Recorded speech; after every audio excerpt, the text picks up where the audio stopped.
Hi guys, welcome back to my channel. और IIT Kharagpur के videos बनाने के बाद मैंने सोचा कि जेई एडवांस के ऊपर मुझे एक वीडियो बनाना चाहिए। तो जिन लोगों ने जेई मेंस क्वालिफाई कर लिया है, पहले तो उनको हार्टीएस्ट congratulations from me.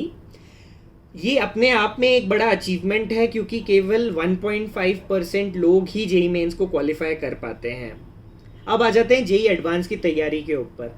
JEE advance में आपको ज़्यादा से ज़्यादा मॉक पेपर्स का प्रैक्टिस करना है और हर कभी प्रैक्टिस नहीं करना है। आपको 9 to 12 और 2 to 5 वाले ही पीरियड में प्रैक्टिस करना है, क्योंकि आपको साइड बाय साइड अपने दिमाग को भी ट्रेनिंग देनी है कि वो दिमाग उस टाइम में एकदम एक्टिव रहे। इसके लिए आपको दोपहर में एक तो सोना छोड़ना होगा, जिनकी भी आदत है दोपहर में सोने की।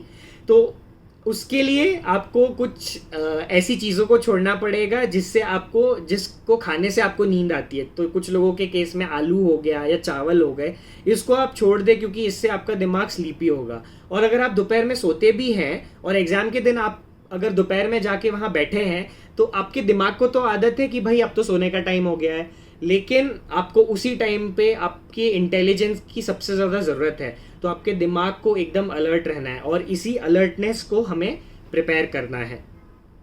तो हेल्दी खाना खाएं, दोपहर में सोने की आदत छोड़ दें, और जो एग्ज़ाम का टाइम है उसी एग्ज़ाम के टाइम अपने बॉडी ब्रेन को वहाँ पे ट्रेन करें।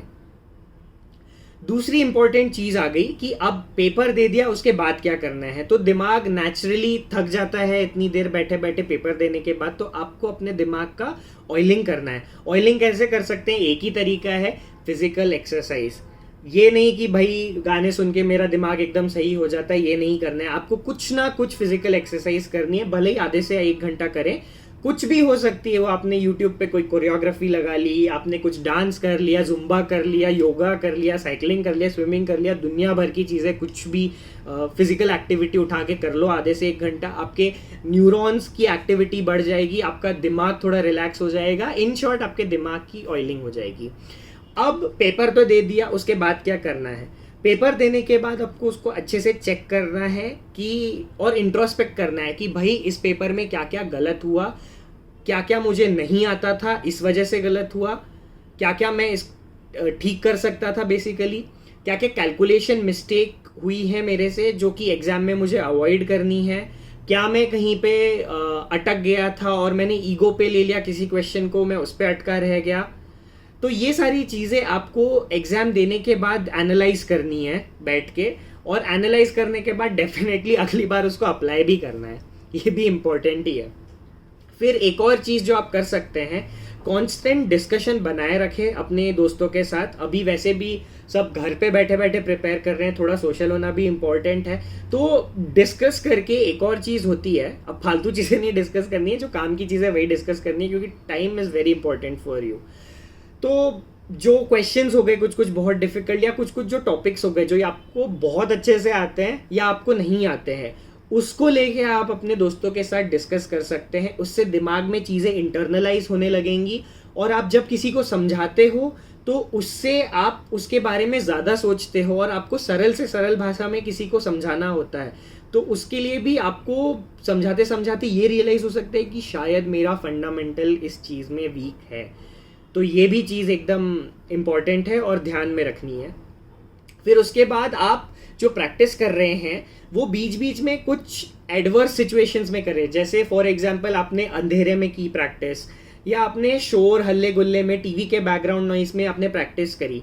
क्यों ये इंपॉर्टेंट है? अब आप पता चला गए हंसते खेलते जेई एडवांस देने, और वहाँ पे कहीं कंस्ट्रक्शन हो रहा है या कहीं आजू बाजू शादी हो रही है, और आपका दिमाग तो इरिटेट हो रहा है कि मैं पेपर कैसे सॉल्व करूं जब इतना शोर हो रहा है। और फिर ये कोई मेरे हिसाब से जस्टिफाइबल रीज़न नहीं है।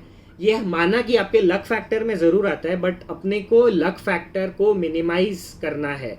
तो लक फैक्टर को मिनिमाइज करने के लिए भी फिर प्रैक्टिस आ जाती है। पूरी तरीके से तो नहीं हटा सकते, बट हाँ मिनिमाइज ज़रूर कर सकते हैं।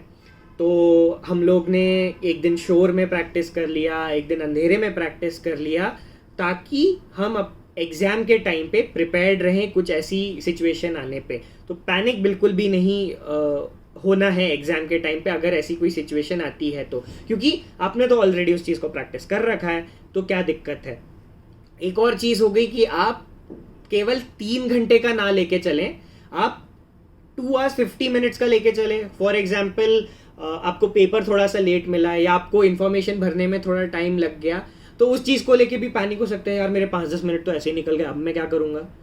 तो ये चीज़ भी आप उस टाइम पे कर सकते हो. लास्ट एंड एक और इम्पॉर्टेंट चीज़ जो मेरे को लगती है पर्सनली, वो ये है कि आईआईटी को लेके ऑब्सेशन आपको कम करना है. IIT is not the end. अगर बाय मिस्टेक नहीं भी होता है तो you have plenty of options and life is just a journey. So IIT is not the end. So उससे एकदम ऑब्सेस्ड ना रहें, because it will hamper your performance.